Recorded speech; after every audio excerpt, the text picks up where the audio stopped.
My girlfriend's secret affair with my best friend lasted for months. It was a Tuesday morning, the kind of ordinary day that gets lost in the blur of routines. I was scrambling eggs at the stove while Kate, 26-year-old female, scrolled through her phone at the kitchen island, her free hand absent-mindedly twisting the promise ring I'd given her last Christmas. The smell of burnt toast lingered in the air, my fault, per usual, and sunlight streamed through the window, glinting off the Adventure Awaits travel map we'd pinned to the wall. We were laughing about a meme when her phone buzzed. Her smile faltered as she glanced at the screen, thumb flicking upward to dismiss the notification. "Who's blowing up your phone this early?" I teased, nudging her shoulder. "Just work stuff," she said too quickly, locking the screen and tossing it face down onto the counter. Her laugh sounded forced like a flat note in a familiar song. The red flags piled up slowly, like snowflakes before an avalanche. Kate started staying late at the marketing firm where she worked with my best friend Jason, 28 male. "Client emergencies," she'd say, texting me heart emojis while ignoring my calls. Then came the subtle shifts. The new vanilla perfume she swore was a gift from a coworker, the way she'd angle her phone away when I walked into the room, the half-hearted excuses when I suggested our usual weekend hikes with Jason. "He's busy," she'd shrug. "You know how he is." I did know. Jason and I had been inseparable since college. The guy who'd driven me to the ER at 3 a.m. when I sliced my hand open making guacamole. The one who'd slept on my couch for a week after Kate and I moved in together, joking that he was our third roommate. But lately, he'd been distant. When we did hang out, his jokes felt rehearsed, his hugs stiff. I told myself it was stress. After all, he'd just gotten engaged to his longtime girlfriend. Then, 2 weeks ago, I found the receipt. It was tucked into Kate's jacket pocket. A $250 charge from a boutique hotel 30 minutes away, dated the night she'd claimed to be at a team dinner. My stomach dropped. I opened her iPad, still logged into her iCloud, a habit from when we'd shared everything, and tapped messages.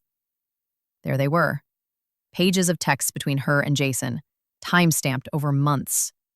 Inside jokes I didn't recognize, flirtatious puns about meetings and overtime.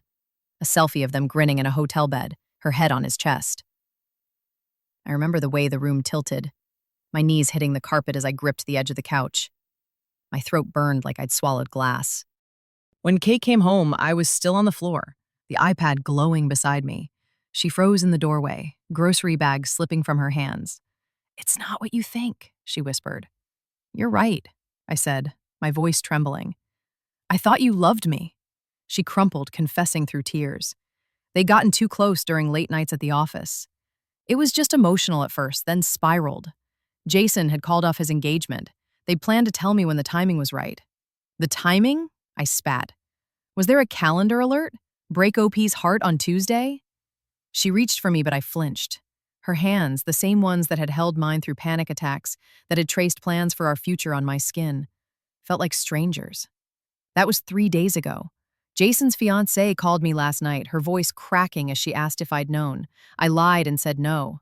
What else could I do? Now I'm sitting in our half-empty apartment, surrounded by moving boxes. Kate's at a hotel. That hotel, probably. While I erase her from our shared life. The smell of her perfume still clings to the couch. I've started swiping all her bottles into a donation pile, but I keep finding traces of her. A hairpin under the bed.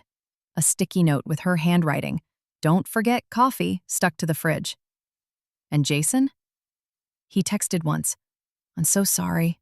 I never meant for this to happen." I didn't reply. His apologies feel like gasoline on a fire I can't put out. The worst part? I miss them both. Or maybe I miss who I thought they were. How do you grieve two people who are still breathing? TLDR? Caught my girlfriend and best friend in a months-long affair. Now I'm surrounded by the rubble of the two relationships I trusted most.